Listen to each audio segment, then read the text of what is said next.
Yeah, it's morning of Saturday,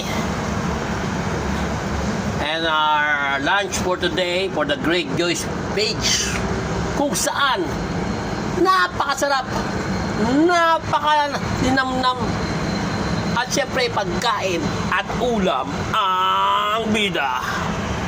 Iyan na, bago mo sumalang sa tugtugan sa Bulacan, manananghalian muna tayo ng napakasarap na luto ni Joyce. All-time favorite, lalo na mga bata. Huwag nyo nang hulaan dahil alam nyo na yan. Pork chop steak. Yan. Yes, napayes ang anak ko nung marinig ang pork chop steak. Sliced pork steak. Ano ba? Ito. Happy lunch po sa inyo lahat. Maraming salamat.